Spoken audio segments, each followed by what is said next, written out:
Now here's the situation. This bird has got no electrical, and in about 2 minutes we're all going to be kissing gravel. So listen to me, you sperm sucker.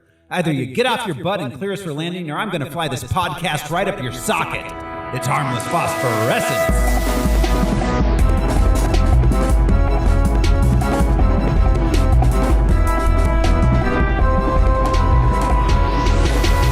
Hello everyone, this is your host Throw Smiley, and Daddy, are you sure this is right?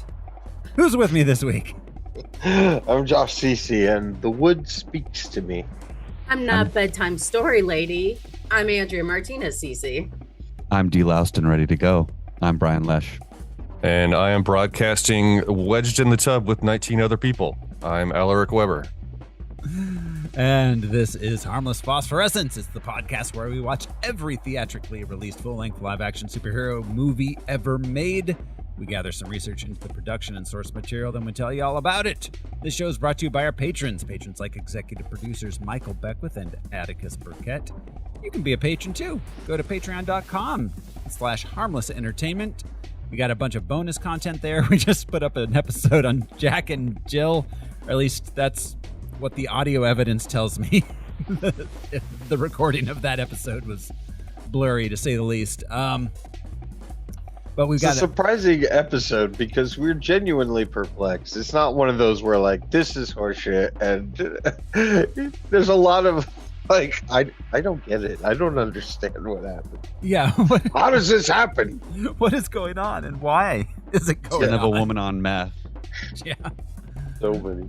That is patreon.com/harmless entertainment. $1 a month, get you going, guys. This week though, on Harmless Phosphorescence, we are watching Tank Girl. It's the year 2033. There's no law. No mercy. You're gonna really love this one. Bye. And no water. There are 3 million liters of water underneath the blue dunes, and you will retrieve it. The odds of survival are 1,000 to 1. And that's just the way she likes it. My. Talented, isn't she? Hi! Feeling a little inadequate? She'll be fun to break. I like pain.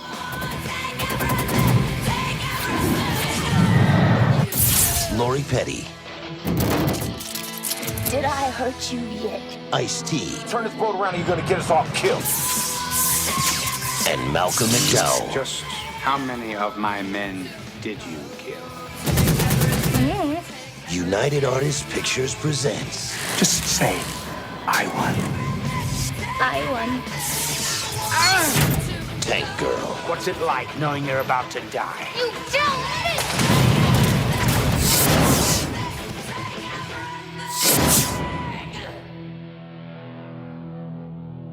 Tank Girl. It was released on March 31st, 1995. Had a running time of 104 minutes. It cost $25 million, and it made $6 million. Wow.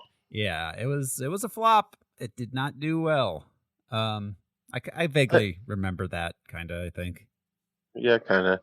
I'm surprised it didn't have like a strong opening and then fell off because of word of mouth. But like, I'm surprised people didn't give it a shot at least. How did this do on like home viewing, like home cassette sales? Because I have a feeling that having all the music made a difference. Who was ever?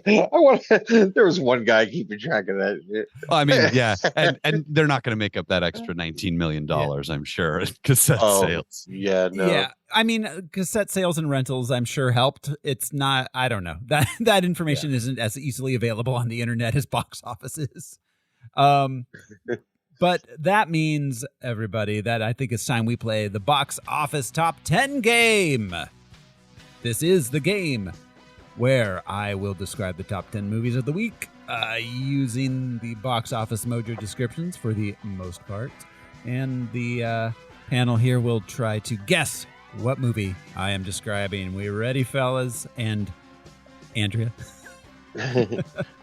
Yes, man. All right, here we go. The box office for the week of March 31st, 1995. This description. I'm just going to read it. A girl is among the few survivors of a dystopian Earth. Riding a war tank, she fights against the tyranny of a mega corporation that dominates the remaining potable water supply of the planet. Australia? Little Women. Yeah, far and away. Monkey, Ted, and Alice. Yeah, it's Tank Girl. So it opened at 10. Yeah. It opened and it didn't open well, and it didn't get any better from there. Because if you use the word potable in your movie synopsis, that's just gonna grab attention. It said that on the poster. No, I know. It said she wants some potable water. It works for Reader's Digest fans. Yeah.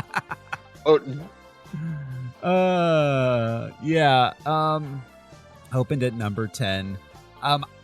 We'll talk about it when we get to the production, but the soundtrack to this had a much longer life than the film itself did. Yeah. So at number 9 this week, I'm just gonna read this. The lives of two mob hitmen, a boxer, a gangster, and his wife, and a pair of diner bandits intertwine in four tales of violence and redemption. Yep, you beat me to it. Yeah. I knew it was right away, but still. So still going strong because it came out in 94, right? Yeah, this is in its 25th week of release. Were you there throughout? A group of us, when we all lived on 2nd Street, we went and saw this. No, Josh's. Maybe the first time I saw it was at the De Anza Drive-In, actually. Oh, I see. I just remember because, we were so pumped because, of course, nobody had seen anything like that. And I remember us stopping at the Asian food market on Stone and Grant and just getting out of the bus and doing, karate moves. It's like, that was badass. Yeah.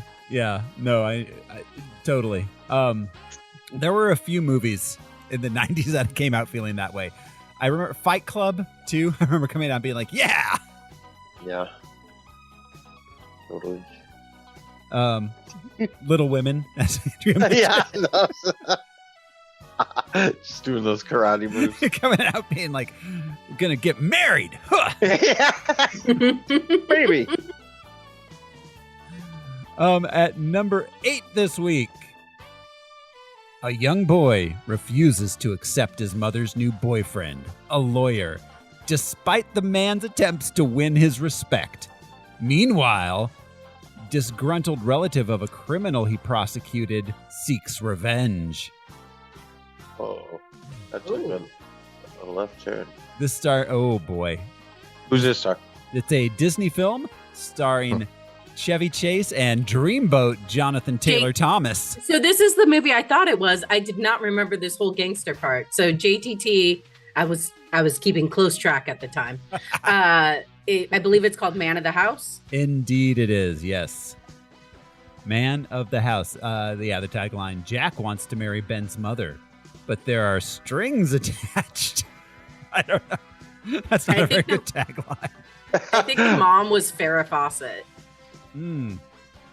I bet being a child and working with Chevy Chase is even more fun. I bet. That's why we don't hear from JTT anymore. Chevy broke him. Yeah. No, especially mid 90s career starting to wane, extra chip on his shoulder, Chevy Chase. Oh, even on Community, yeah. Anyway, so we don't need to talk about 3 fabulous weeks of the Chevy Chase show. Yeah. At number 7, this one. Okay. Oof. Okay. 3 women who have been friends since childhood meet at university in Dublin in 1957. Student and boyfriend life begins. Circle of Friends. Circle of Friends, yeah. Wow. Andrea coming strong with the Irish period piece chick flicks. I was quite the latchkey kid in 1995, and we had that black box that got all the movie channels. So I saw literally every movie that came out this year. Those black boxes. Yeah. Those were fabulous. Game changers. Yeah. Yep. Let's see, at number 6 this week. A young social outcast in Australia steals money from her parents to finance a vacation where she hopes to find happiness and perchance love. Tank Girl. Tank Top Girl. I also know this one. It's Muriel's Wedding. It is Muriel's Wedding, yeah. Great one. So yeah, you guys had just graduated the spring before, and this was like, so we were living in I didn't have much money. I wasn't seeing a lot of movies. Yeah, other than the big ones, definitely not seeing a ton of movies. Yeah, no, we would scrounge up when there was something we really wanted to see. Whereas Muriel's Wedding. I had just hit that summer where I didn't have to be in like school summer camp, but was not old enough to get a job. So I literally just watched TV all summer long. My wife's not weirdly younger than me. Don't think about that. It's 6 years. That's not that big. It would have been No, weird it's in not. 95. Yeah. Especially now. Yeah. No, once you hit your 30s, 6 years, it's like, whatever. We all have back problems. It's fine. Well, I'm mentally 6 years old. At number 5 this week. Okay, wow. Let's see. A man and his childhood crush live their lives until she shows up later on with AIDS and a kid. It's Gump. It's Gump. Forrest Gump. It's in my head. Yeah. Woo. That was one of those where I avoided watching it till, I held out for a long, long time. And that summer before, everywhere we went in the country, we went coast to coast. Everywhere. No matter who you were talking to. You seen Forrest Gump? You seen this? Have you seen that? Have you seen it? Have you read it? Yeah, okay. Yeah, so I haven't read it. Forrest Gump in March of 1995 was in its 39th week of release and had and made $321 million. It's still at number 5 after 39 weeks. And to his credit, Tom Hanks won the year before for Philadelphia. Yeah. And he was very honored and proud of that. The next year he won for Forrest Gump, and he was genuinely perplexed. Yeah, no, I remember him going up on stage and being like, "What's happening? Why?" Yeah, really? Well, yeah, and no, I mean, and in Best Picture, it was up against Shawshank and Pulp Fiction, and there were a few others. It's like, what? Why? Why go? Why? Because nostalgia. Yeah. Yeah, nostalgia. Yeah. So at number 4 this week, a big city reporter travels to a small town where her mother has been arrested for the murder of an elderly woman for whom she worked as a housekeeper. Dolores Claiborne. Dolores Claiborne. Yeah, I just love how the sentence starts out with like a crazy rom-com and then murder. At number 3 this week, a recently discharged soldier finds himself commanding a group of mismatched cadets. Major Payne? Major Payne. Oh, Major Payne. Yeah, that one I remember. David Wayne's. Just the poster. Just looking at camera like, ah? I'm Major Payne. He was like, I am a major pain, guys. See, it's a Pain pun. It's and a pun pain. name. You get it? Face off and face off. My buddy's dad trained Damon Wayans for that movie, by the way. Oh, wow. Who? My buddy Joshua, I'm staying with right now. Oh, His dad that's was a drill awesome. sergeant for years. Oh, wow. Oh, that's awesome. I was wondering where you were broadcasting from, Brian. Yeah, I just mentioned Major Payne, and my buddy goes, "Dude, my dad trained that guy, gave him his swag and everything." It's like, oh, I forgot about that. Holy shit! Here we are Badass. talking about it. That's crazy. Yeah, you do kind of look like you're making a hostage I- video. I need to hold a newspaper up. Yeah, So- proof of life. I'm in Kandahar. Everything is okay. Please contact the U.S. government Hey, on my behalf. I'm coming to you from Kandahar. They are still allowing me to podcast. They respect They are international actually podcast patrons. laws. You'd be surprised. Yeah. We're big. Isis in- was in like, what that movie way." is this week? What movie is it? Tank Girl? The All right. subcontinent. Also, Tank Girl filmed in Yuma. Just got to say, I'm in Yuma Yeah. And in Green Valley. and in Green Valley. And in We're all Green representing Tank Girl in Yeah. our Yeah. own unique ways. Yeah. Tank Girl had an impact on our local economy. Yeah. Al is wearing So- kangaroo makeup, or is it makeup? Al, I can't tell. It looks so real. You just muted yourself, buddy. Yeah, no, it's I recently mutated. Excellent. Well, it looks great. Congratulations. Yes. Looking forward to the gender reveal party. Yeah. What are your new pronouns, Al? Kangaroo, kangaroo, kangaroo. At number 2 this week, Army doctors struggle to find a cure for a deadly virus spreading throughout a California town that was brought to America by a monkey. This is Outbreak. Outbreak. Yeah, this is a necessary must-watch at the beginning of COVID. Yeah. Starring the Outbreak Monkey. Yeah, And no, the Dustin monkey's on the Hoffman. poster. It does. In a little- Oh, I know. No, the poster's hilarious because it's Dustin Hoffman, Rene Russo, Morgan Freeman, like the floating heads, and then Yeah. just in the middle a little square cut out with the monkey going ah. Wasn't that little capuchin like the star of 6 movies over like 2 years? It might have been the same guy we that was did in Monkey Shine. It might have been the one that was in Friends. I don't know. No, it is the one from Friends. It's same the monkey one from Friends, yes. But is that the same monkey from Monkey Shines? I don't know. The actual same monkey? No. No, too long. That might be like the child of that monkey. Well, and if you're interested in this conversation, listen to our Yeah, it's a podcast, Nepo Monkey baby. Talks. The Nepo Monkey Baby. Look, they were not casting the last capuchin on our. We got monkey supplies like. Cuckoo. Our monkey supplies are low. We got to get this one. Monkey And Nepo. number 1, opening at number 1 this week. After his auto parts tycoon father dies, an overweight, Oh. underachieving son teams Tommy up. boy. Yes, indeed. Had to Yeah. grab it. Chris and Davy, Farley and Spade, doing that thing they do. And that is the box office top 10 for the week. That brings us... Muriel's wedding. Yeah. Represent.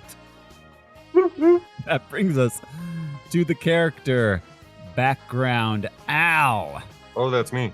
that is you. Tank Girl is from some funny papers. Tell us about it.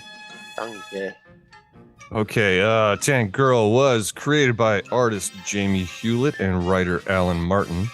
The first Tank Girl story appeared in the debut issue of the British comic magazine Deadline, a forum for new comic talent, published October of 1988.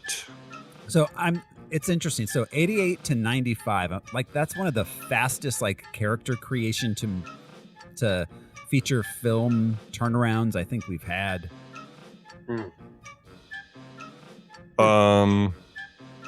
As you'll see, maybe it was even a little shorter,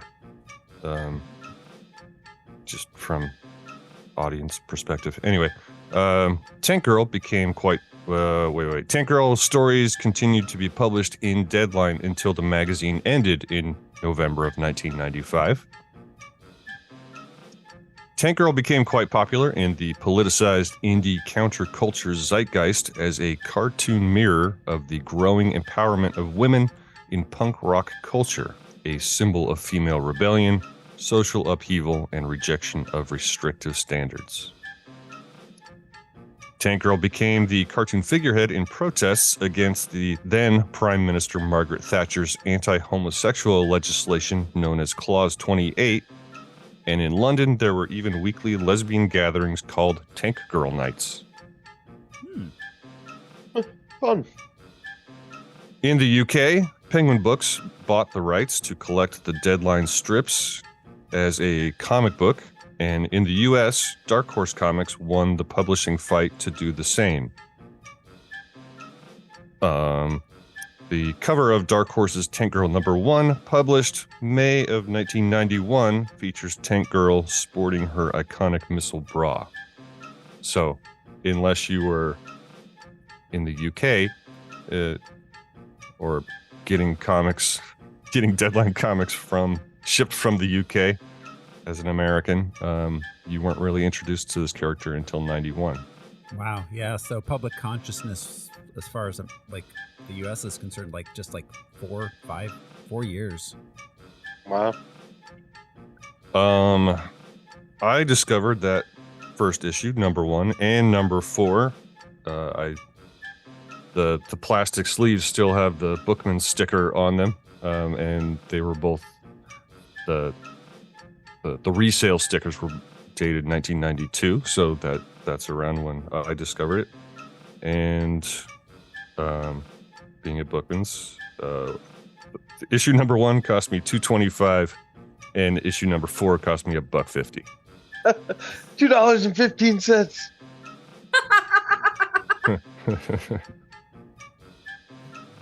You have to remember, though, kids, for those of you too young to remember, that in the 90s, that was, the equivalent to buying 3 ox and a house. That was $27 American.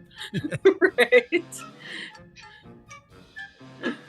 Vertigo Comics published two 4-issue Tank Girl stories in 1995. After Dark Horse stopped reprinting, I believe, and around the time that the Deadline strip came to an end. Artist Jamie Hewlett went on to create the band Gorillaz with Damon Albarn of Blur. So if you're familiar with Gorillaz, probably recognize that look. After a long hiatus, Tank Girl returned to comics in 2007 with Alan Martin writing again, and has appeared regularly in comics since. Just not to butt in, but real quickly, it's really interesting. The Damon Albarn and what is the comic creators? Or Jamie Hewlett. Jamie Hewlett, that's right. They didn't seek, like, Damon Albarn didn't seek him out and say, hey, I want to make a comic band. They were roommates for some reason while Blur already existed. Huh. And they're like just hanging out. We're like, hey, what if we do that? That'd be fun. I'm glad they did. That is fun. The comic's irreverent style is heavily influenced by punk visual art, with the strips being frequently disorganized, anarchic, absurdist, and psychedelic, with very little interest or regard for conventional plot or committed narrative. Are we talking about Dick Tracy? Yeah. Still? The strip takes place primarily in futuristic Australia, not post-apocalyptic Australia, just futuristic. Is there a difference? Honestly, it's awesome. Like, oh, good. So there was no mention of a comet hitting the planet. It was just us. We did it. We made this planet. Yeah. We made the You future. blew it up. Okay, I've got some character bios for those appearing in the movie. thanks to Wikipedia, whoever compiled these bios, I love you. It was me. I want to have your baby. Happy early birthday. Tank Girl's real name is Rebecca Buck, though this is rarely mentioned, and it was much later discovered that she was born Fonzie Rebecca Buckler. According to Tank Girl, her first words were cauliflower penis. Oof. At age It's when you've been punched in the penis so many times. 2 minutes, yeah. At age 7, she started a collection of novelty pencil sharpeners, now housed in Sydney in the National Museum of Modern Pencil Sharpeners. She later became a tank driver and bounty hunter before shooting a highly decorated officer, having mistaken him for her father, and failing to deliver colostomy bags to 92-year-old Australian President Hogan, resulting in his public embarrassment at an international trade conference. Wait, is that Paul Hogan? Paul Hogan? Yeah, I think that's, yeah. Probably. Paul Hogan. President Dundee? Mm-hmm. How are you going to be a bounty hunter and drive a tank? Actually, in the first, I reread the issues 1 through 4 yesterday. In the very first story where she's hunting down a kangaroo, an outlaw kangaroo, she mentioned President Dundee, and then in the next story, it was President Hogan. So yes. So these events resulted in Tank Girl becoming an outlaw with a multi-million-dollar bounty on her head. Tank Girl can pilot any kind of tank. She is prone to random acts of sex and violence, hair dyeing, flatulence, nose picking, vomiting, spitting, swearing, and more than occasional drunkenness. I mean, other than the tank thing, I know her. Yeah, I identify with this character more than any other superhero. I am her. Yeah. Also, Tank Girl has the ability to outrun any ice cream van. Moving on to Booga, a mutated kangaroo, formerly a successful toy designer of products Santa would have sacrificed reindeer for. A toy designer? Cocaine? Yeah. A toy designer, yeah. Presently, Tank Girl's devoted boyfriend. They met when his kangaroo scooter gang tasked him to sneak into her tank one night to pinch a pair of her knickers. He is a big Dame Edna fan and once impersonated Bill Clinton. Rest in peace. He's not exactly a lightweight. Booga always does the cooking, even when he doesn't want to, under orders. Follows Tank Girl everywhere and by his own admission, does whatever she tells him, including murder. Subgirl's bio is a little shorter. Subgirl, real name unknown, although a trading card for the film once listed her real name as Sabrina. Described as, quote, like a beautiful flower floating in the loo. She pilots a submarine. A friend of Tank Girl since childhood, she used to come around her house with Jet Girl and try on her mom's underwear. And Jet Girl, real name unknown, a talented mechanic who flies a jet. All of her friends call her boring, and she has admitted to being a big fan of Rod Stewart. Okay. Ooh. Somebody's got to be, I guess. Well, the first step is admitting it. Yeah. Actually, there was one more that I realized upon watching the film the second time. Sort of. So in the movie, we have Sergeant Small, not John Travolta. Not the love child of John Travolta and Jim Carrey. Right. So he was in the comics too. He was the commander who, or sergeant, commanding officer who assigned colostomy bag delivery to Tank Girl. Then he killed himself on a mission trying to kill her rather than be crushed by her magically growing breasts. Okay. Okay. I mean, so what about King Koopa, Malcolm McDowell? Nope. That character wasn't? Yeah. No mention of Kes Lee. he was. Do you know who the character was that they were interspersing with his shots? Because they were doing the comic book thing. There was like a man in a suit. Yeah. It looked like he was taking the toll or driving the train or something. I don't know. A lot of these, a lot of the comic frames were drawn specifically for the movie. That makes sense then. I really liked some of the animated sequences quite a bit. It made me kind of want a fully animated Tank Girl movie. I think it would have been a much better movie if it were fully animated in that style. God, we probably would never shut up about it if it all looked like that. Oh my God, yeah. Because this is way cooler than heavy metal, and people don't shut up about heavy metal. Oh, I forgot the most important part. Sergeant Small in the comics, his name was Sergeant Small Unit. Ah. Hey.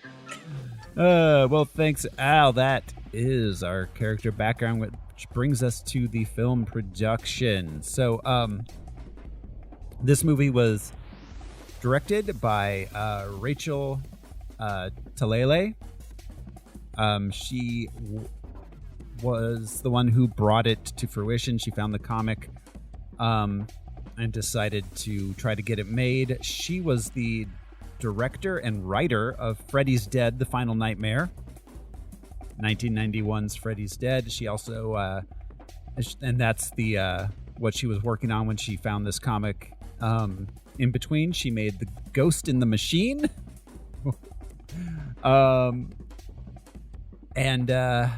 she was also, let's see, she had some production on a lot of Doctor Who stuff and a lot of television. She did a lot of production and directing in television. She was also a producer on Hairspray and Crybaby. Nice. Yeah. Cool. And The Borrowers. So She made the anime Ghost in the Machine? No. You're thinking of Ghost in the Shell. Oh, I'm thinking of Ghost in the Shell. Ghost in the Machine was a one of the the 13th floor, like one of the like 90s cyber techno thriller. Yeah, kind of things. Techno thriller. Holy shit. 90s techno thrillers are a subgenre I would love to explore sometime. Yeah. Because it was between that like 70s, 80s, like AI robots taking over and moving on to it's in the net. Yeah. Everything's in the net. No, Johnny Mnemonic, like all that. Exactly. Do you have a Tom Astor in your list of people to talk about? I don't. So Astor, safe. He was Tom Astor. He was the publisher of Deadline magazine. He began looking for a studio to make a film adaptation of Tank Girl as early as 1988. Okay. So he was, but Talalay came to it independently. She did, yeah. She apparently her stepdaughter gave her a Tank Girl comic to read. So yeah, she basically just decided to shop it around. They hired on Teddy Serafian to screenwrite it. Teddy Serafian, this was his first film writing credit. However, his dad is married to Robert Altman's sister, so he's another Nepo baby. Of course. After this, he went on to do, something called The Road Killers. Oh, starring Christopher Lambert. He had a Highlander. Yeah, he had an uncredited rewrite on Rush Hour. He has a story by credit on Terminator 3. Doesn't have a ton of writing credits, but those are the most prominent. And our cast, let's see. So originally, they they held open auditions for the role of Tank Girl. And by all accounts, 2 to 3 of the Spice Girls met each other waiting in line for Tank Girl auditions. And way. You can actually see video of Victoria Beckham and Jerry Holloway standing in line next to each other at this audition. Crazy. That's incredible. I don't know if you guys know this about me, but when I was a small child, I was a big Spice Girls fan. I didn't know any of their Small names, child. but I loved their music. I loved their talent. Honestly, as stupid as it is to say, I loved the music, man. I danced to that shit all the time with all the little girls in my class. I would go to their houses and we'd be dancing at their houses and stuff. I loved the Spice Girls. Let it be known. I visited England in 1997, and it was incredible. The Spice Girls were everywhere, just like their movie was coming out soon, and every single inch of London was plastered with spice. And all the spices they brought. It was the most spice that the most spice that England has ever had. Yeah. The East Indies. Yeah. That's why all the dishes are bland again. So Brian, I have to know, because if you played Spice Girls with your friends, that means that you claimed which Spice Girl you were. Oh, that's true. Sporty Spice. Abby. Abby. Yeah, I was quarter pounder spice. I was brainy spice. If you want to be I need to sit down. They originally cast English actress Emily Lloyd in the title role. Let's see what she looks like. I looked her up. She would have been good at the time.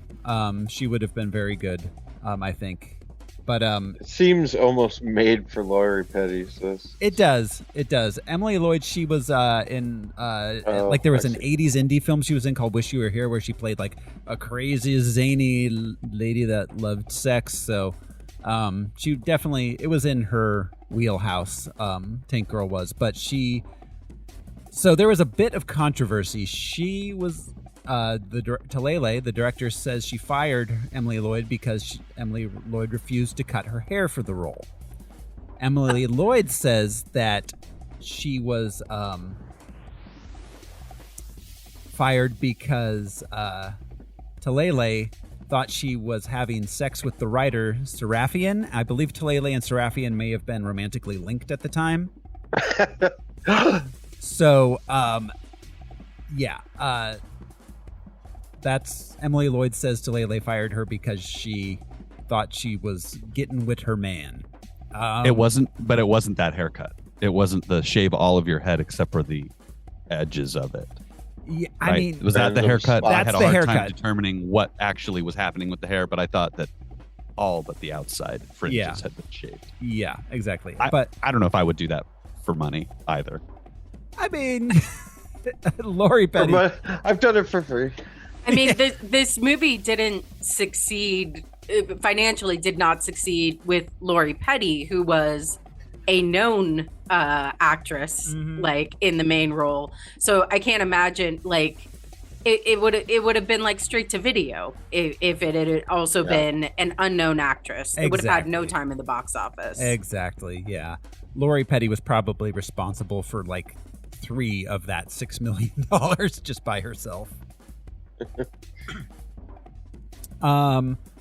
Apparently there was a lot of people that wanted cameos in the film. It was settled, though, that only Iggy Pop, who did appear, was going to be in there, and Bjork was supposed to play Subgirl, but she dropped out. So our cast, like we said, Lori Petty, of course, played Tank Girl. Let's see. We have talked about Lori Petty before on our Patreon in Point Break. She was also in Free Willy, League of Their Own, which we'll be doing. We'll be covering League of Their Own in a few months on the Patreon. She's in Station 11 and incredible in it. Oh, that's right. She's one of the best parts of it. She's the composer for the big traveling troupe. Yeah, she was. There's another show she did within the last couple of years. It was Orange is the New Black. Oh, she was on that. That's And right. she was great on that as well. She was in yeah. her full Lori Petty. Yeah. She's a pro. Yeah, she's great. Naomi Watts played Jet Girl. She got Weinsteined, right? That's why Lori we heard Petty? all about her, and Yeah. then we didn't hear about her. Yeah, Lori Petty got Weinsteined. Naomi Watts played Jet Girl, a very early Naomi Watts role. She'd go on to, be much more well-known. Mulholland Drive. She was in the Peter Jackson King Kong movie. She was in Birdman. I would not have, if I had not known it was Naomi Watts, I would not have recognized her in this. I like the old nose. I like old nose Naomi Watts. I never realized this was her before. This Naomi Watts is just so charming, and I instantly had a crush on her. Absolutely, yeah. Let's see. So Malcolm was she married to Heath Ledger? No, that's Michelle Williams. Yeah. Oh, Michelle. I always get the mixed She up. was married to Liev Schreiber. She has a couple kids with him. Now she's with another actor, but I can't remember. Billy Crudup, you said. Oh, when yeah. You looked it up last night. Crudup. Malcolm McDowell as Kesley. Malcolm McDowell, the former Mr. Steenburgen. He'll do any role. He'll take any role. He'll take any role. I love it. His 90s villain roles were incredible. Generations. Yeah. Around this time. He's on the Nicolas Cage paycheck game in the 90s. Yeah, it was. It just occurred to me. Is he kind of a British Dennis Hopper? Oh, yeah. He did make me think of King Koopa from the first live action Mario, but yeah. Yeah. Sort of that ilk, like he'll do that, but every now and then maybe something a little higher echelon, but then yeah, that's a great description. Like, you just need someone who looks both dignified and menacing. If you want them to be British, Malcolm McDowell. If you want them to be American, Dennis Hopper. Yeah. And is willing to chew up the scenery. This is like straight up Dunkachino levels of crazy. Oh God. Oh yeah. I'm just once he became a cyborg, all bets were off. I'm looking at his 90s filmography. It's incredible. A movie called Disturbed. Let's see. The Man Who Wouldn't Die. Cyborg 3. Generations. Wing Commander 3. The second greatest story ever told.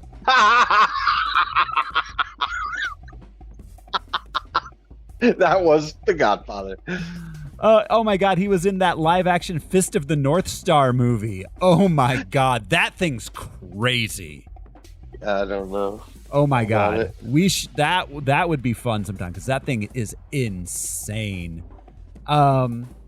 Kids of the Round Table. Oh my God, yeah, he did anything. Wing Commander 4: The Price of Freedom. Oh, Malcolm. Wasn't he a TV villain in the early 2000s? He did a couple of shows. I'm sure he did. His IMDb is gigantic. Man worked. Did we mention Clockwork Orange? Yeah, we didn't give him credit for his breakout role. I think we've covered him before. I can't think of what it was on, but I'm fairly certain he's been in. We've talked about. Yeah, he had to have been in a comic book movie at some point. Something somewhere. Right. I mean, the man works. Let's see. Ice-T as T-Saint. Woo. Okay, I just want to go ahead, honey. Go ahead. No, you. I was going to say this was his first cop role. Yeah, it's like, wait a minute. Are you trying to tell me? Yeah, you got it nice. One of the funniest things I'd ever read from Twitter was for some reason Ice-T was talking about bagels, and he's like, I would never eat a bagel. And some nerd was like, well, in season blah blah of Special Victims Unit, you ate a bagel. And Ice-T's response was, acting, bitch. Batman.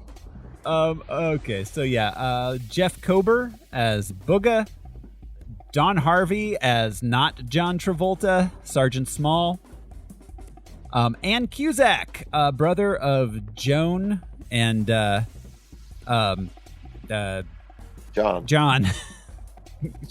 as Subgirl. Iggy Pop played Ratface. Hey, Ann Cusack is currently playing Starlight's mother in The Boys. Oh, wow. I did not realize that was her. Yep. Doug Jones was also a Ripper. Doug Jones. James Hong, renowned character actor James Hong as the guy that makes Malcolm McDowell a cyborg. Yeah. Scott Coffey as Donner, that's another Ripper. Stacy Lynn Ramsauer as Sam. That's my bud. Yeah. I went to junior high and high school with Stacey Ramsauer. Okay. Her dad's a mechanic here in town. Yes, yeah, he's a good mechanic. If you guys He's need, a good mechanic. go to Ramsauer Go to Ramsauer. Automotive. She might want to correct her IMDb just based on her being your friend. It says she was born in 1974. That doesn't seem accurate. No, she had her 40th birthday party earlier this year. Yeah. I wanted to go, but my dad was sick. But yeah, she was in she was just in like a swap of things right then. She was also one of the babysitters in the Babysitter Club. Oh wow. And then she played she was in The Quick and the Dead. She was like the younger version of Sharon Stone. That's another Yeah. one I'd love to cover on this show. Quick and the Dead is amazing. I would like to do random westerns. Yeah, absolutely. I mean, that one, like specifically, the raiminess of it is incredible. Yeah, we've talked about it before. Yeah. Yeah. Such a good movie. Also, since we're on a podcast, I'll do a shout out. Stacy currently has a podcast called Sacred Body with Stacey Ramsauer, in which she discusses sex positivity and things like that. Nice. Butt smear. Check it out, everybody. Yeah. So, yeah, that about covers it. Oh, Billy L. Sullivan as Max. That's, what was that? Boyfriend? No. I don't know. Maybe that was, I don't know who Max was. Who the fuck was Max? We had a pre-politics Richard Schiff. Yes. Yes, we did. He got blown up. Toby. QB. Yeah. Yep. Yeah. The sound. Supposedly, our former roommate and friend Jared was in it. He showed me one time, pointed himself out, but I couldn't see him. Where was he? I think where. Well, obviously, whenever there were shots of the mine down in Duval, down in Green Valley, because he lived in Tucson, so he was an extra there. Yeah. Like, it was just a group of like post. Okay. Or apocalyptic guys, or the future guys yelling. Just future guys. Yeah. Great to know. The soundtrack, as I mentioned before, kind of outlived the movie in its impact. It was put together by Courtney Love. She could have played Tank Girl. Yeah, she could have. Definitely could have. I don't understand why she didn't play Tank Girl. That was my question Lori... at the end of the credits was like, why not Courtney Love? She'd have been wild in this role. This was filming. She wasn't acting yet, I think. This was filming in spring of 1994, and she did have something else going on at that time. So had Kurt already died? That was when it was filming. Spring of April 1994, Kurt died. That makes sense. Yeah, so she curated the soundtrack. Yeah, immediately following his death, curated the soundtrack. I don't know. She did provide. Let's see. Hole did do. Provided a song for it as well as curating the soundtrack. The Joan Jett, Paul Westerberg version of "Let's Do It, Let's Fall in Love" is one of my favorite versions of that. It's so good. It's so good. we've talked about this before, but and we just watched this Encino Man recently, and that was another soundtrack, like the Wayne's World singles. But yeah, where like they did just as well with their soundtracks as the box offices. 90s or more. 90s soundtracks are like a really, really incredible like genre of album. Yeah. Dazed and Confused. Yeah.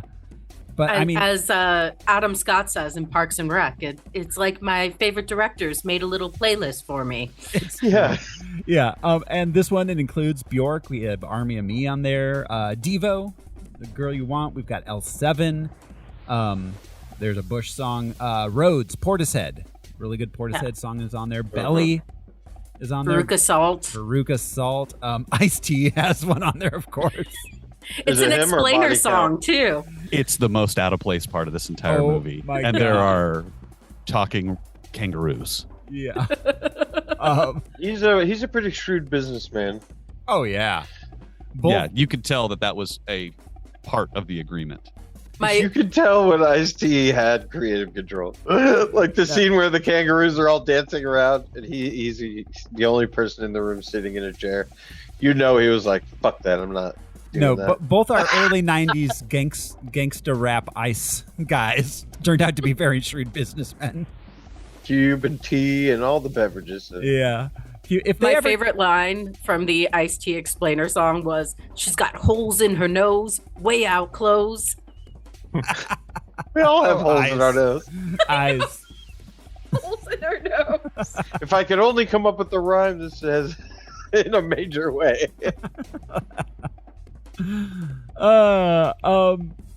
Yeah, so as we said, it did not do well at the box office. It got 40% on Rotten Tomatoes, and Siskel and Ebert named it one of the worst movies of 1995. Okay, and I'll pass the plate, too. If I get inspired. Okay, that's terrific, and we'll sing a hymn together. Oh, I'd love to hear that. Okay, my choice in the stupid superhero category is Tank Girl, which starred the usually effective Lori Petty in a bizarre futuristic fantasy about a desert world where Tank Girl lives outside the system and encounters the kangaroo-like mercenaries called the Rippers. Like, what are you doing here? Is it true what they say about guys with big shoes? Yeah. He asked you a question, answer it. Hey, I have 2 words for you. Brush your teeth! I think the problem with both Judge Dredd and Tank Girl was that they devoted all of their attention to the special effects and not enough to the characters and the story. I'm repeating myself. Yes, it's like a broken record. Yep. They build these amazingly wonderful, beautiful sets. It all looks like, a real world out there. Yeah. And into that world, they put nothing. No ideas, no characterization, It sucks the no energy motivation, right out of the screen. no witty dialogue, nothing. We've said the titles. We don't want to give them any more screen time. Coming up next, more turkeys from 95, lousy movies with good actors. Bad career move movies are next. They did not like it. Wasn't That for them. stands. No. Yeah, it stands to reason. They were way too old for Tank Girl in 1995. I do also have a few letterboxed reviews. Let's see. The Masked N-Word writes, I saw this movie when I was 7. The only thing I remember was being really confused and wondering if Tank Girl fucked that kangaroo. I'm 29 now, and now I realize she did. She did fuck that kangaroo. 5 stars? 2 stars. Thanks to years of therapy, I now know. Yeah. Let's see. Elo Luvisa writes, if I had seen this as a child, I would have come out way sooner. Okay, how 5 many stars. Yes, so that was a good thing, I see.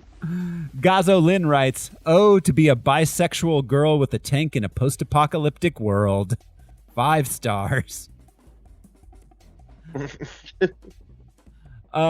Nate's Online writes, I was in the mood for a 90s trash movie, and while this checks that box, I don't know if I was prepared for all the kangaroo fucking. How do you prepare? Yeah, 0.5 star. And Ruinous Humanas writes, this movie reinforces the stereotype that white women love fucking animals. I don't know if that's a white woman thing or if that's just that's what people want to watch white women do. Yeah, it's a male sex fantasy, right? Yeah. I guess. Yeah.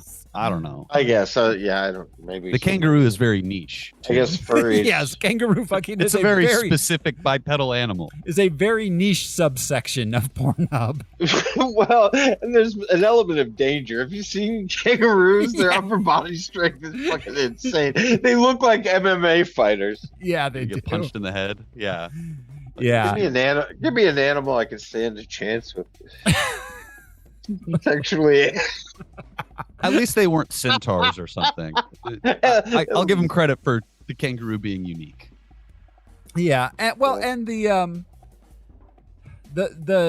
kangaroo makeup outfits, whatever they were in this, were at least they looked good, at least on screen. They could have been worse. It could have been They're in worse. The Ninja Turtle level of mild horror. Yeah. You know, it's a little freaky to look at them. You don't want to look too long. You kind of like, please put a human being back in the scene so I can look at their face again. Totally. Yeah, don't leave me here with them alone on the screen. Don't leave me here. Yeah, let's keep in mind this is not a post-apocalyptic. Yeah. This is just what's going down in 10 years. Can we just I'm on team kill all the kangaroos though, because they're sentient and they have technology. Yeah, we went too far. Why didn't we choose? I'm team humanity. Let's stop this before it gets carried away. Let's make that clear. So sorry, Tank Girl. In the original ending of this, which I was kind of waiting for and I'd forgotten, it just kind of ends and then there's some animation and it's just done. It had Subgirl helping them fight the water and power at the end, and then they run outside and it starts raining. Like it's like there's actually a payoff for the whole raining thing. Oh, so it's like Dune at the end. Yeah, the movie. Yes. But the studio didn't like it and cut it out. I don't know why. It's weird. I mean, it's not going to make up that lost revenue, but it would have made the movie a little better. Yeah. It would have been an ending. It would have at least been an ending instead of a Monty the movie Python just kind of death. stopped. It didn't end per se. It just stopped. And there was a scene they cut with a naked Ripper suit, including a Ripper penis that was in there pictures post-coital. It was filmed. For a friend? It was filmed, so they exist somewhere. There was a post-coital scene in which Tank Girl and Booga were having some pillow talk. No. And his dong is out. He's just I guess. His Joey. I don't know if he was covered by a sheet or what, but they made the penis. It retreats back into the pouch, right? Yeah. Look it up. Does it have like a hook on the end or something weird too? Oh, it's like a duck penis. It's like Superman's dick. Like it's not a human penis. It's a corkscrew. Oh, that's about it, everybody. Are we ready to jump into the film? I want to talk about kangaroo dicks more. Let's do it. I don't want to miss Baywatch. There we go. This is Tank Girl.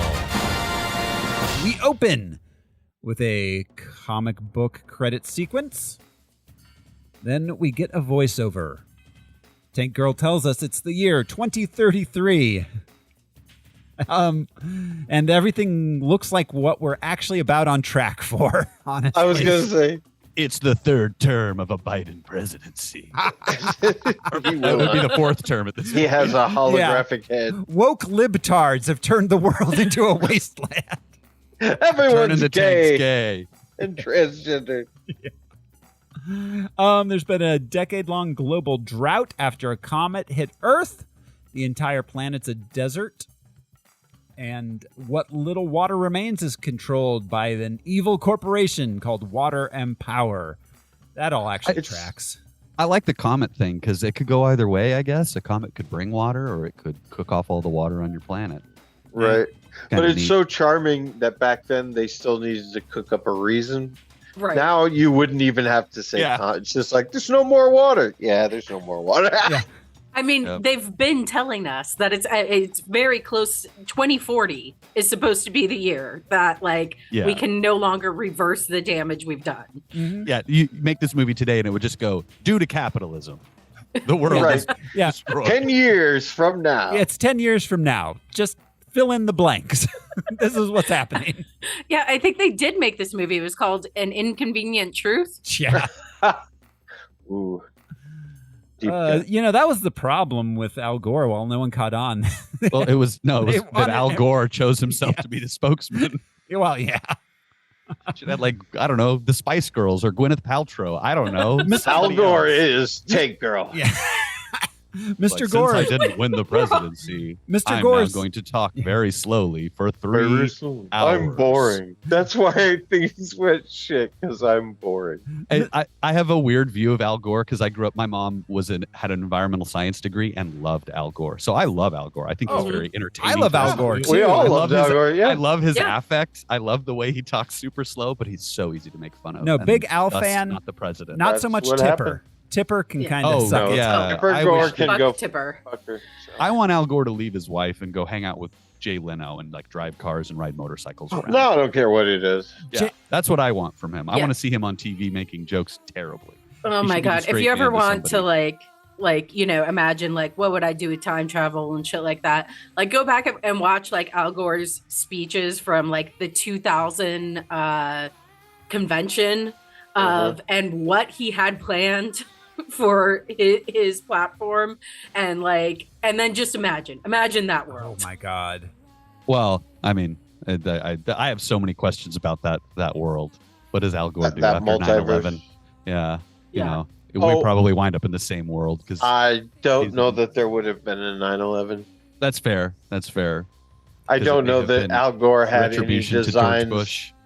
Well, right, any designs on the Muslim world, which Right. The Bushes already had well established that They tried to murder my fuck father. Muslims. Yeah. Yeah. Well, I mean, whether or not he could have stopped 9/11, the aftermath. Yeah. Oh no, would- not. Yeah. Yeah, the aftermath 100% would have been extraordinarily different.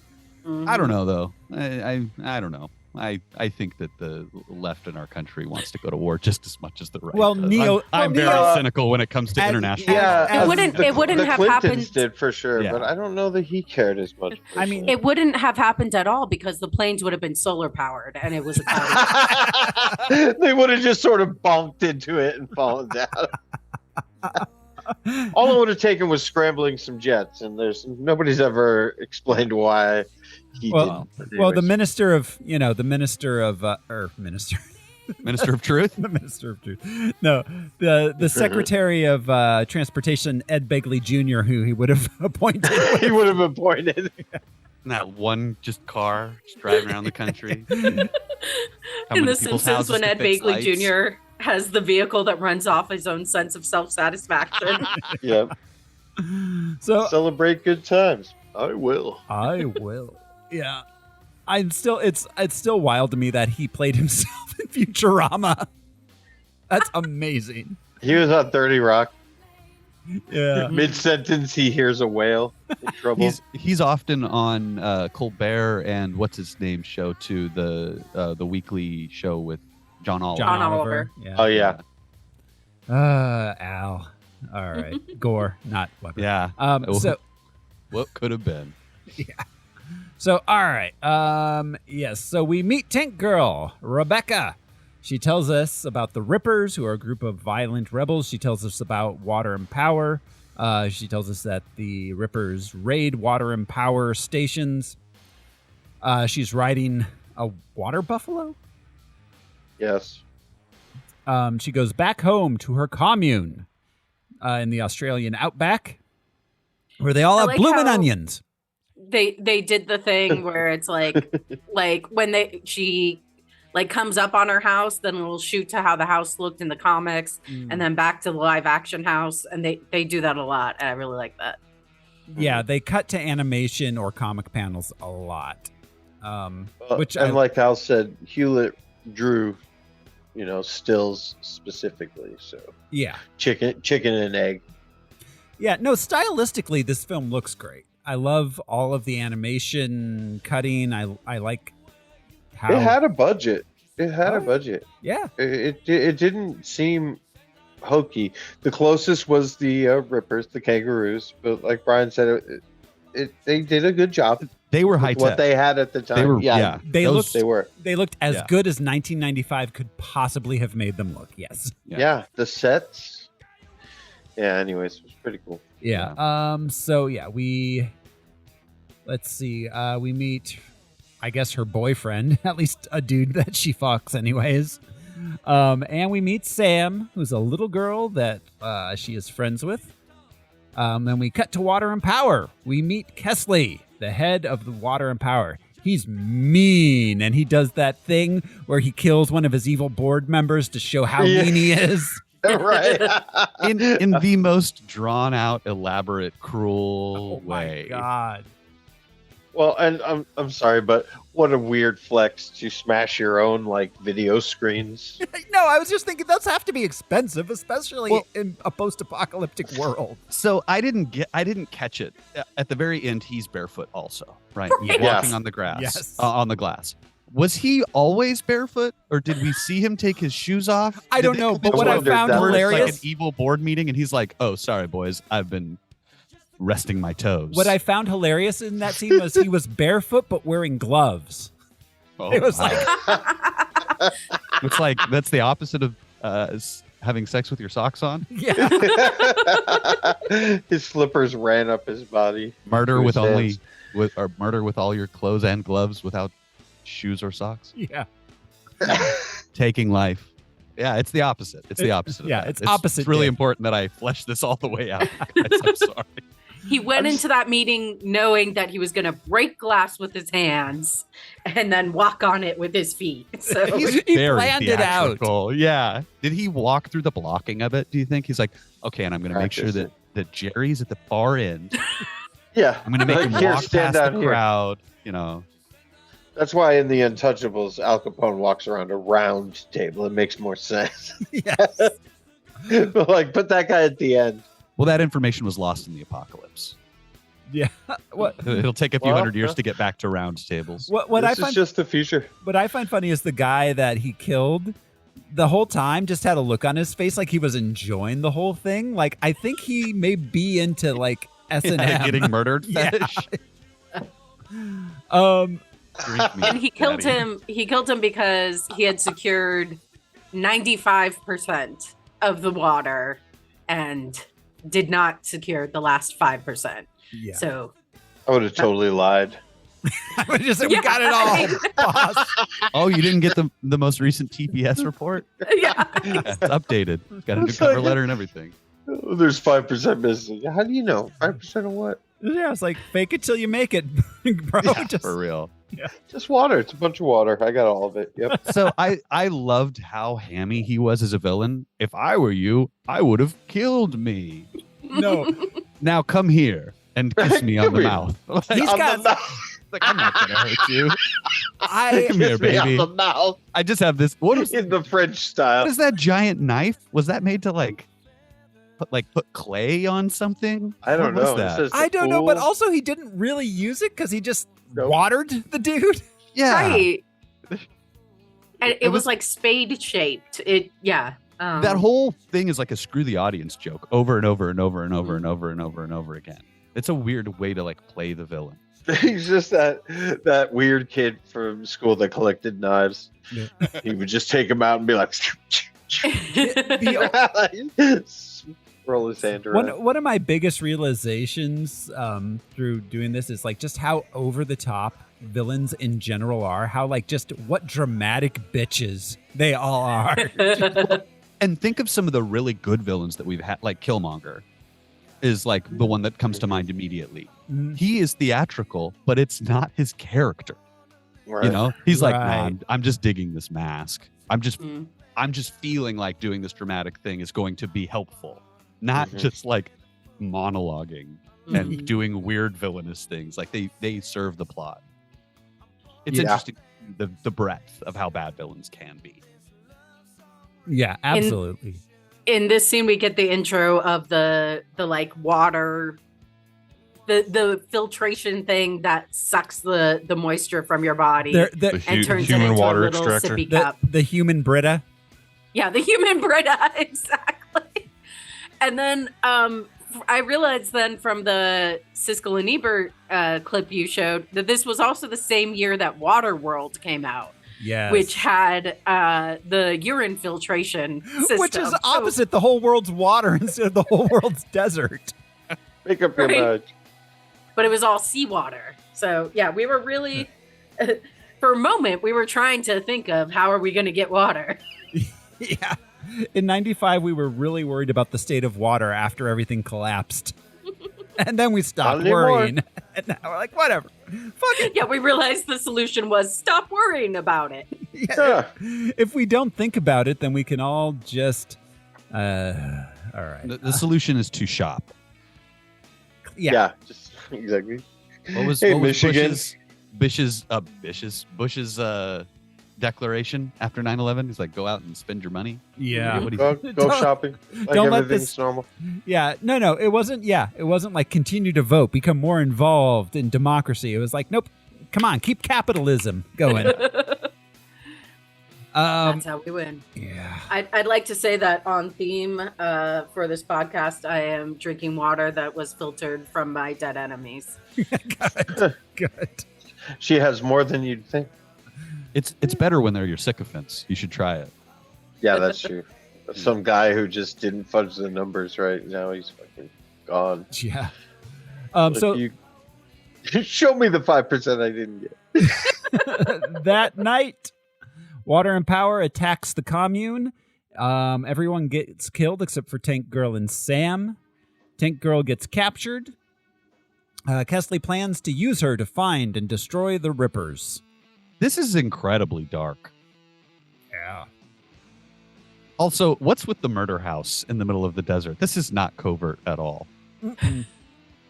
It's like a place to just get murdered with your friends. Also, like they built Like they built a Victorian style house in the middle of the Australian outback.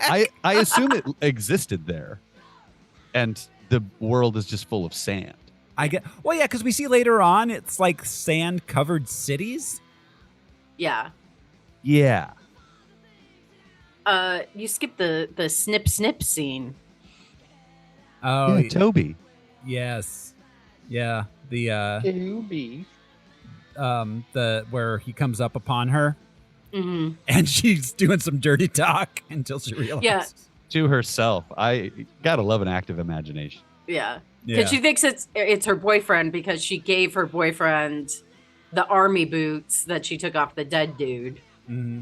Right. Yeah. When she's getting sort of beat up after she's taken prisoner, there was totally like Harley Quinn vibes, just like proto Harley type. Oh, very Harley Quinn. Lori Petty would have been a great 90s Harley Quinn. She could have, yeah.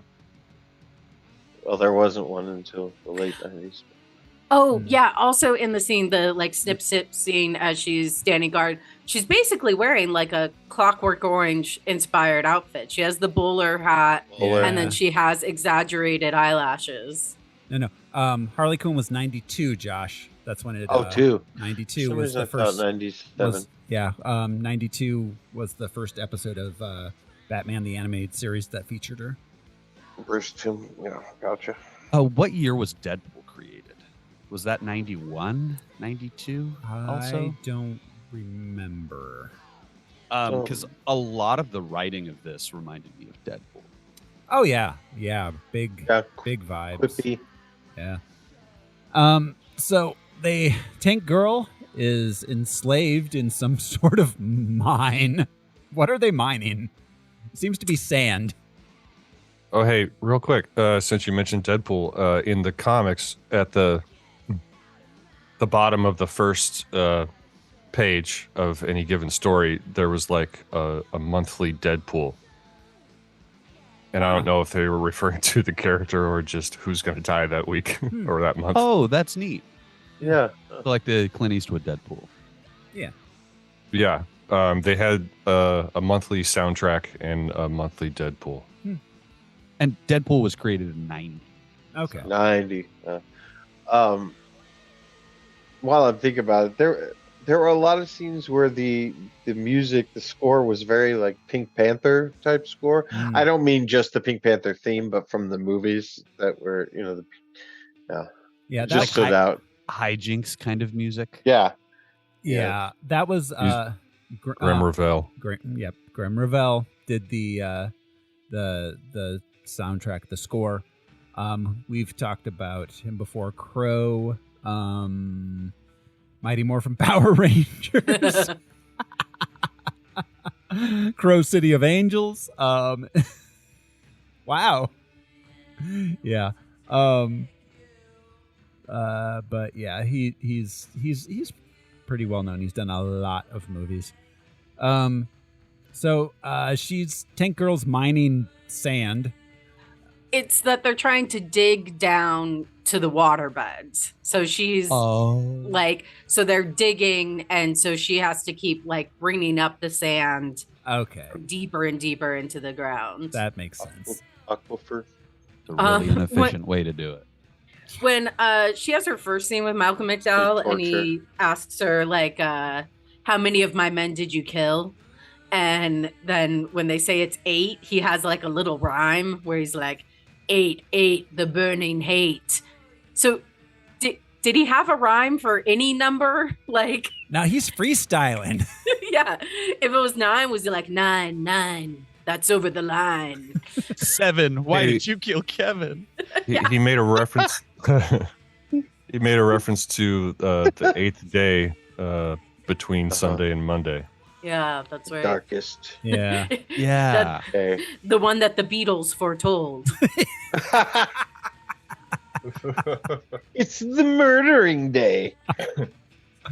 So yeah, let's see. She's digging. She meets Jet Girl, who is a mechanic. Jet Girl gets sexually harassed by not John Travolta. I will say it's cool to have that be a villainous immediate signifier instead of it just being a thing that a dude does in a movie. Yeah. Like, Right. oh, he's a bad guy. Obviously, he's a bad guy. Mm-hmm. Yeah. Female I feel like director. it took a very long time to get to this point where that's like clear telegraphing of he's the bad goon. Yeah. Right. This is bad behavior. It's gross. Yeah. The 90s were definitely, a little bit in the 80s. A little bit. And then by the 90s, it was starting to be a thing. Yeah, it was just a thing that a bad guy did before. Now it's something that a character has agency to act against. Yeah. You know? Yeah, exactly. So Jet Girl, Tank Girl saves Jet Girl from some harassment. Then by kissing her, then they, let's see, Jet Girl and Tank Girl become friends. Jet Girl wants Tank Girl to be less troublesome so they can get along. Also, the fascism thing, how uncomfortable fascists are with gay people. Yeah. I just love that was an aspect of this where, oh, it's your girlfriend. Oh, Whoa. like recoiling. It's like, oh, that's still effective to this day. Well, and I like the line of I think he, what was it? I think he bought it, or Yeah. and she's like, Yeah. bought what? Right. But Great. then the conversations with Tank Girl and Jet Girl are like making the point between like rebellion and obedience, because Jet Girl is saying, look, the better you behave, the better they treat you. And then you survive. But Tank Girl's like, but if you keep going along with it, it'll never stop. Mm-hmm. Yeah. Which is fascism, you know. Yes.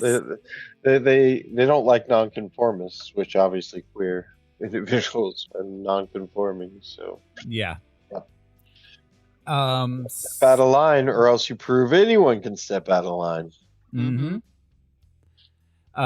Let's see, Kesley. That's why you got to drain the water out of the first motherfucker you see. Take down the biggest motherfucker. Put a Brit on his shoulder. Kesley tortures Tank Girl, puts her in a freezer, puts her in the tube.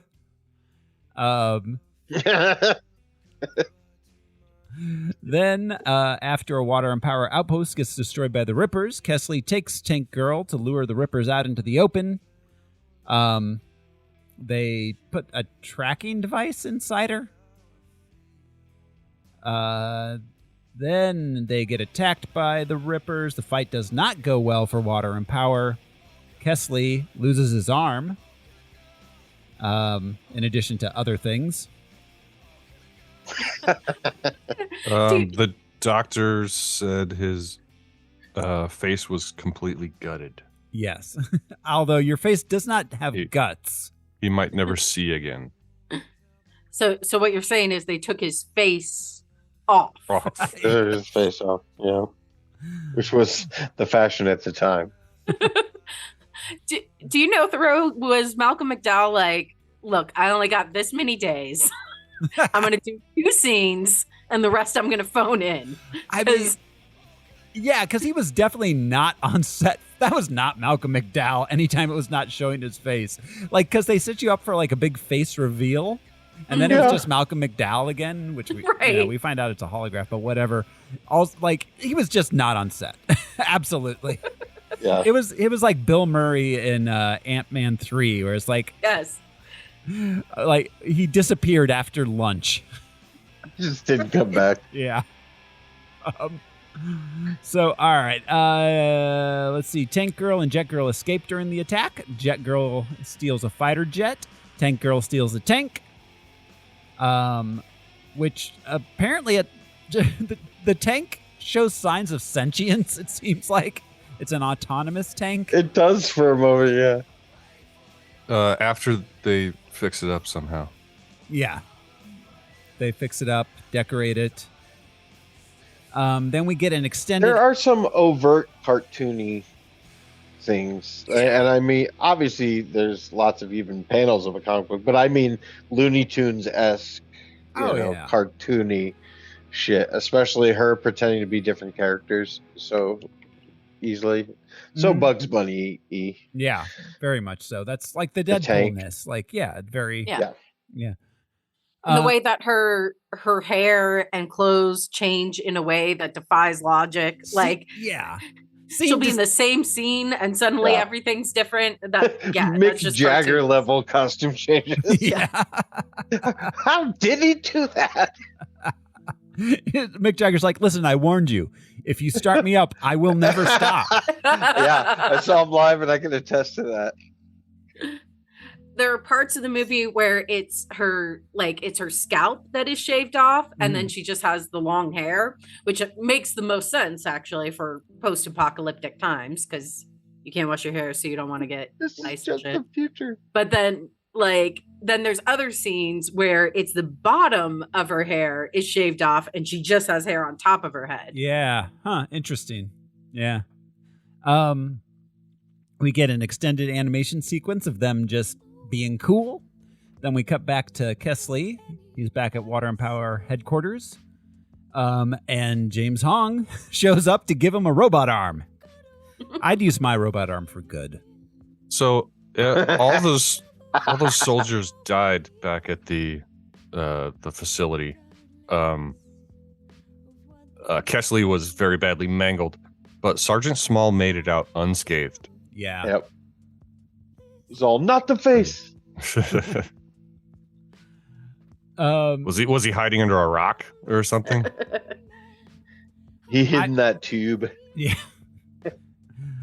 Meanwhile, the girls go somewhere where they meet Subgirl. I assume there was a deleted scene that made it a little less. It was an old water park called Wet and Wild. The comic panel told me that. Subgirl tells them that she fell into a vat of water slides and became Subgirl. She fell into a vat of water. A vat of water. It transformed her. Her own Axis chemicals. They never mention a sub. She says she's building an ark for when the rains come, so they just call her Rain Lady. Yeah. So yeah, Sub Girl, Dustin Hoffman-esque. Rain Lady. It combined Tootsie and Rain Man. Woo! Sub Girl tells him that Sam is working at a sex club called Liquid Silver. So they go to the club, infiltrate it, and rescue Sam from a pedophile named Ratface, played by Iggy Pop.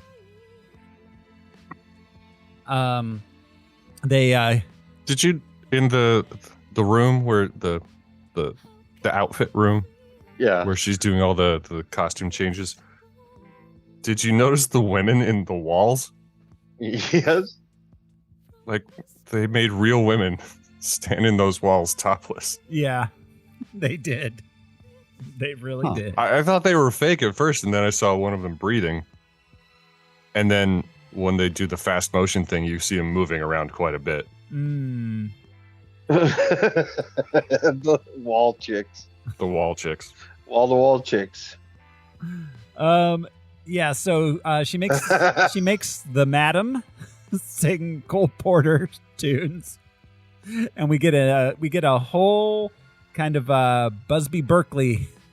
This felt like Blazing Saddles all of a sudden. Watch me. Yeah, we just stopped for a musical number. Honestly, and it benefited the film. It's not often that I say it was the a musical fun number moment.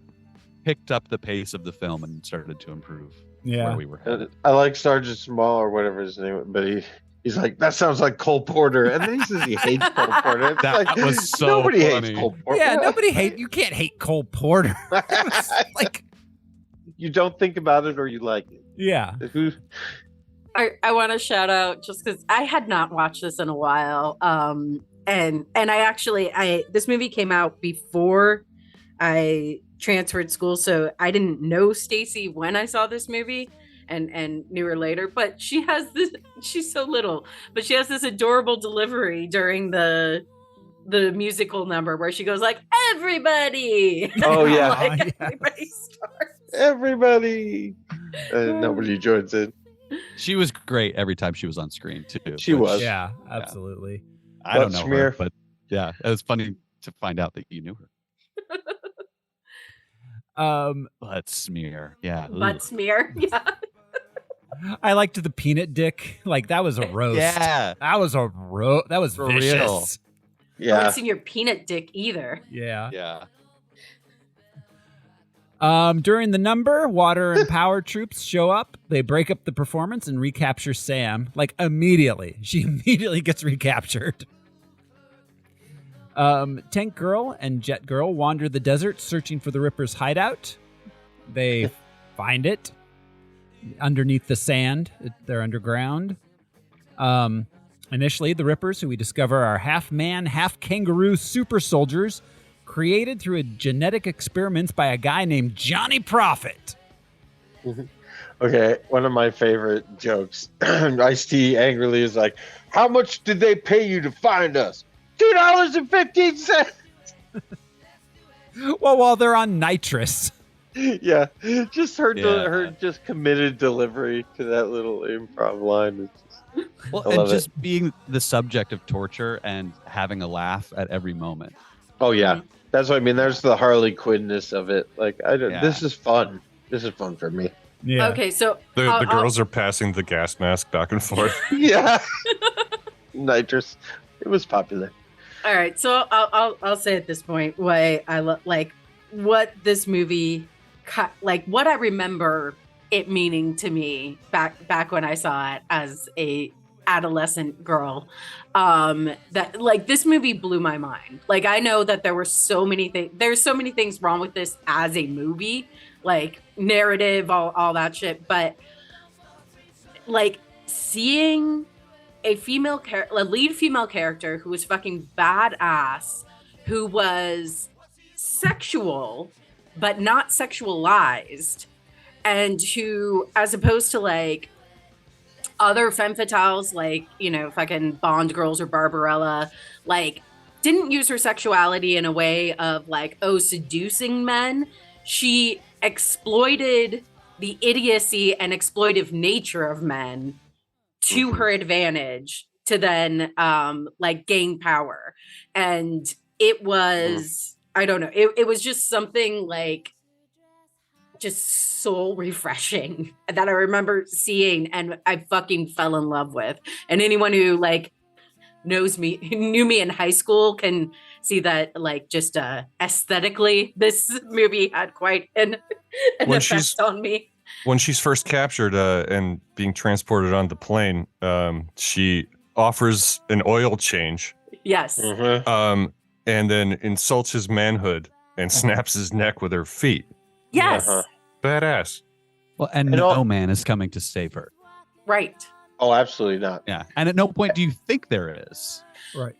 And she's never a damsel in distress. Like for all of the time that she is being tortured, being captured, she's always just like, yeah, bring it on.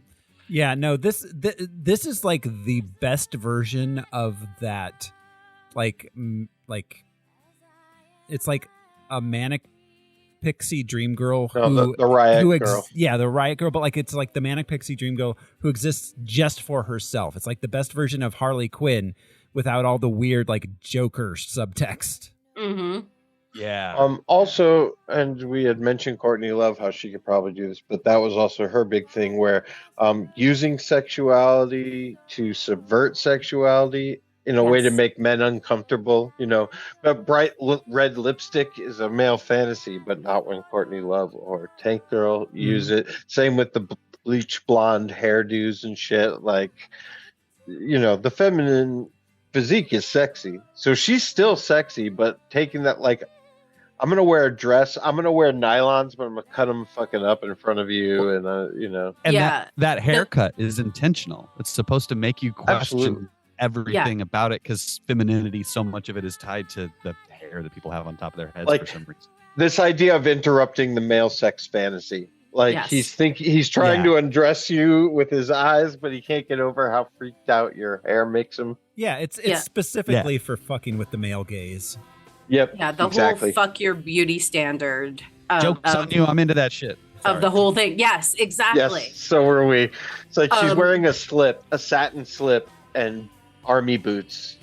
Yeah. And yeah, it was big. My Aunt Maggie also loved this movie and was Tank Girl for Halloween the following year. And like did the like missile bra and everything. Nice. Like she like cut up footballs and painted them. But like even like the missile bra of like that's a Madonna male joke gaze too, at my tits, right? but like they are weapons. Right, they're weapons. Yeah. Yeah, the subtext of that is incredible. They'll keep staring. So I will always love this movie despite the bestiality and but this is problems it has. My only complaint are the kangaroos. This movie is a weird time capsule, and the kangaroos are part of that. Yeah, absolutely. No, this movie is incredible in so many ways. The fact that it's not really successful as a narrative it's beside the point. The missile bra was the first image of Tank Girl I ever saw, being the cover of Dark Horse's #1. Yeah, so the first most people did over here. Yeah. Yeah, it was just like I guess the statement of I'm not for you. Yeah. Like I dress like this because this is how I want to fucking dress. You don't like it, that's okay, because it's not for you. Right. It's not and also like you don't like the so there was so much like Sarah Connor basically has to give up her femininity to be tough. Same with Ripley from Aliens. But whereas this was like you can still be a woman, you can still be feminine, you can still be sexual without and still also be tough. And and then even in like her sex play with her boyfriend, which is brief because he gets killed right away. But like she is in charge. Oh yeah. And also in other movies, like it would be that like she would have been hung up about the boyfriend for like the entire movie, and it's just kind of He like died. Yeah. the price of the game in this. Well, yeah. She's focused on saving the kid instead of avenging her boyfriend. Yes. Yes. She's never not in control. Yeah. Even when she's captured, again, I'll say it's like a Bugs Bunny kind of captured. You know those scenes where like Elmer Yosemite's tying Bugs up and Bugs would get out of the tie to stand behind Elmer and give him pointers or even hold the knot so he could put a bow tie in it. You know, like not really captive, just playing along. Yeah, exactly. So, all right, they make friends with the Rippers. There's Booga, Donner, T-Saint, and DT. The Rippers. And additional Rippers. Yes, and others. Jesse and the Rippers. And the rest.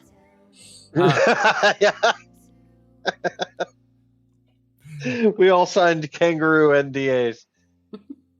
After making friends, DT sends the girls out to capture a shipment of weapons. They do so and bring the weapon crates back, but most of the crates are just full of sand. How did they do so, Thoreau? How did they capture the weapons? Yeah. You just glossed over that. Over the whole thing where it's hilarious though, with your realness. Coming at me with your realness. Sean. So it's driving and she drives up with the tank. And there's the whole fun scene where Tank Girl and Jet fake a calendar photo shoot. That's what I'm talking about. The Men of Water and Power. Yes. Hey, I will say, this movie nails it. You tell me one compliment, I will never forget it. It's true. No, those dudes carry that. Oh, right. Yeah. Those she likes years. That was a win-win situation. Those dudes will remember that forever and they will cherish it. Well, and wait until they get the calendars. They can share them with their families, put them on the fridge. I thought it was hilarious that Tank Girl called Jet a different name every time she addressed her. It's like she used 4 different fake names. The assistant, like I don't even know my assistant. And there were all names like Shaniqua and LaShondra. No, Deshaun. It's funny how well this aged. Yeah. Like I didn't. I saw this and I was like, oh, this is going to get really weird really quickly. And by the end of it, I was like, wow, you could have put this in a movie today, and this would still be hilarious. And everybody would fucking be talking about it. Like, about how it's a feminist agenda, and Hollywood wants us to look at women like people and all that bullshit. This scene in particular, people would be talking about how it's like Drag Race. Yeah. Like, oh, they're clearly referencing Drag Race. Like, no, this is just the culture. To Josh's point, like this way of capturing the weapons is very Bugs Bunny. Like it's like I'm telling you that I'm here to do a photo shoot. Yeah, out of all my the models. Yeah. They're not making lemons with lemonade. They're making an airplane with lemonade. Well, and it's one of those situations where you're so committed to the diversion that you sort of forgot to participate in your own plan. Yeah. That's funny when she's like, I got to see this calendar thing through. This is just too good a bit. Right, because some of the pictures that Jet transmits aren't even up. Like, the idea was that she was going to be taking pictures of the weapons, but then she just starts transmitting pictures of the dudes with their shirts off. Yeah. And the Ripper's like, what the fuck are we looking at here? This is the one time the kangaroos worked for me. Their confusion as to what is happening and not being able to figure out that, like, oh, they're conning these dudes was really funny. They're like fish out of water, like, what? Yeah. And then seeing the characters themselves. Yeah. Yeah. That worked. Totally. So the girls bring the crates back. They find mostly they're full of sand, but Johnny Prophet is dead in one of the crates. This subverted my expectations. I expected Johnny Prophet to be an important character, but it's important that the male character who is the savior dies off screen. Yeah, absolutely. That's just dead. Yeah, there's no great male hero that's going to come in and save everything. That's going to show up. Yeah. Yeah. So yeah, the Rippers grieve, and the girls and the Rippers decide that they've got to go take out Water and Power themselves. They come up with sisters are doing it for themselves. Yeah. the Rippers, who are the reincarnate of Jack Kerouac. Yeah. Yeah. What is it? DT Ice-T. is really into beat poetry and Deep jazz. poetry. Yeah. T-Saint was a cop. Donner was an auto parts salesman. And Booga was a dog. He was a Did we- dog. He was a Did we- good Really dog. smart I'm sorry. one. To them having 3 fingers or 4 fingers, they're like Simpsons hands. Yeah. Yeah. But playing the saxophone with 4 fingers, I don't know how Lisa does it. Yeah, good point. Yeah. You know? You need that like- that pinky to stretch. Yeah, but watching the Abomination, Reg Cathy, Kangaroo Man play saxophone was really weird. Yeah. Seeing those foam fingers just fumbling on the smushing, saxophone. smushing Yeah. down valves. Those Yeah. kangaroo Converse were kind of crazy though. Yeah. You can play all the natural notes on a saxophone with just 3 fingers on each hand. But you can't do any flats or If you that's believe true. in yourself. or sharps. You can hit those palm keys. I'm sure there's an alternate fingering somewhere for a Kangaroo Man to express himself. Look Oh, at yeah, that. He's there's an using alternate kangaroo fingering. fingering. There is some kangaroo fingering in this movie. Oh, there Yeah, is. there is. Oh, there's too much of it. Dude, Yeah. So they sneak Too into much. Water and Power, but they get ambushed. Kesley knew they were coming because, as he reveals to Tank Girl, she had been bugged. But I thought they All straight up over her told her earlier. All over her entire body, he says, too. I put microphones all over your body. Yeah. Like, not just on that tracking device that she knows she has. Yeah, she knew But she had the tracking device. I don't know. Well, she knew she had the tracking device, but the tracking device was connected to his watch, which was on his his arm. leg, severed arm. or which was on his arm that blew up. Okay. So she thought she was no longer being tracked, but probably what it is that it was also connected to. I mean, we don't need to apply. It doesn't. logic. Yeah, it doesn't But- matter. Double tap. It doesn't matter. This is So he's a cyborg now with a holographic head. Hey, that special effect was pretty cool. It was The hand into the mouth. Yes. Mm-hmm. For 1990 shadow thing. Yeah. Yeah. Yeah, that looked all. really good for a 1995 $20 million film. Absolutely. Yeah, it was like a Tron type. Yeah, it was cool. Yeah. There was a moment leading up to this battle scene where she's just trying to get Jet to come in on the comm, but she just says, Jet, what are you wearing tonight? Oh yeah. And I laughed for a solid minute. Yeah. Yeah. Jet, what are you wearing tonight? She's so scatterbrained. It's so fun. Yeah, the irreverence. It was Well, that the lack- undiagnosed ADHD that our generation. The suffered lack with. of concern, because she's got ADHD, but she doesn't have the anxiety to go with it. No, no. She's just moving from one thing Sociopath to the levels other. of confidence. Yeah. Seriously. Bugs Bunny sociopath. I'm glad she's on our side. Oh, 'Cause if God, she were yeah. the bad guy, this movie would be terrifying. Yeah. So DT sacrifices himself, damaging the generator. And in the darkness, the Rippers turn the tide. Jet Girl kills Sergeant Small. Kesley reveals that Sam is in the pipe. She's going to be drowned. So Tank Girl kills Kesley, then pulls Sam out of the pipe. Yeah, and this is where we have the sentient tank. Yeah. Well, and earlier too, when she was getting the crates and the thing, she was talking to it and it was moving on its own. There's a couple times. Right, she was riding on the turret. But this is when it looks sad because it's out of ammo. That's right. Yeah. And she has to load it up with giant beer cans. Yeah.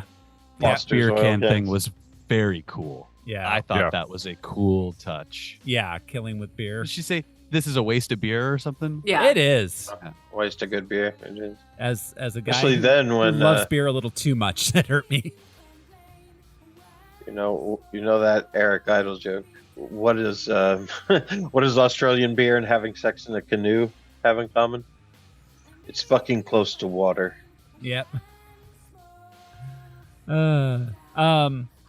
Did you catch all the cables that were visible in the fight scenes? It was bad. I Yeah. didn't. Oh, I actually. did. Oh, I yeah. didn't. Yeah, so many. Oh, They did I was not. surprised on you the didn't. rippers? You usually catch those, Brian. Well, at this point, my eyes hurt from looking at those kangaroos. Yeah, the kangaroos had a lot of wires attached to them that were visible. Yeah. I was just waiting for them to come on screen again. It was And they did not have the money to digitally take them out, which that they were doing that in 95. T2 was the first one that did it. Yeah. They spent their money on holographic McDowell heads. Mhm. Yeah. Yeah, they did. But for home, not for the film. Yeah, for home use. So they celebrate their win and the film just stops. We get an animated sequence and credits roll. Halyard. It's all water based, this last animated sequence. Yeah, because they bust the pipes, and then in the animation they go tank skiing off of a waterfall. Yeah. Yeah. And that's it. I mean, yeah, it should have ended with them like busting the pipes and like all the people coming out and being like, "Yay, we have water now!" Like, Well, yeah, and they That- could that have would've made it seem taken like Kiesler 20 or seconds. Kessler was hoarding the water, and it wasn't Yeah. necessarily as much a drought as they were led to believe. But anyways, yeah, it was very abrupt. But sort of like Tank Girl herself. Very Yeah. abrupt. Yeah, very abrupt. It just Yeah. stopped. Yeah. I would have loved for it to be Sam telling the story of Tank Girl in like a Tank Girl bright In a neon colored, Titanic type way. like a utopian world, though, where it's like, but everybody is Oh, right, later. dressed yeah. like Tank Girl and driving tanks around and just oh That right, is yeah, my like dream. It, My it- child. That's just the wanna drive future a tank and screw. That's the future liberals want. See, the military-industrial complex still gets its, its piece. Right. Yeah. she's like in like an arborarium and there's trees and everyone's got asymmetrical haircuts and Yeah. Yeah. Yeah. there's a big statue. Like gay agenda. Yeah. That's Sand all we dunes. want. Give us what we want. Statues of Tank Girl. Yeah, on every corner. But No more Robert E. Lee, just Tank Girl. No Columbus. I would, yeah, fuck yeah. I'll take Tank Girl over those assholes any day. Oh, I've said it before. Statues of fictional characters make way more sense to me than human beings. Actual people, yeah. But like that dude was an awesome dude. Yeah. like just some friend of yours, like Doug. Oh, let's all Like, drive that's down to Kevin. the Patton Museum and then like put a Tank Girl on top of the tank. Yeah. That's in what, 29 Palms? Yeah. That's one of my favorite spots. So yeah, that is the film. That is Tank Girl. Do we have unanswered questions? I mean, No. Why kangaroos, I guess? I don't know. because they're in just want- Australia. The I want Outback. Mad Max to just kill all of them. Put Well, all Al- of us out of our misery. You might be able to correct me if I'm wrong, but in the comic book, weren't they mutated rather than part of a military program? Yes. Okay. Yeah, they were just out in the outback, mutated. Like the outbreak monkey. The- Somebody the- did it. Just with- your run-of-the-mill mutated kangaroos. just your everyday common.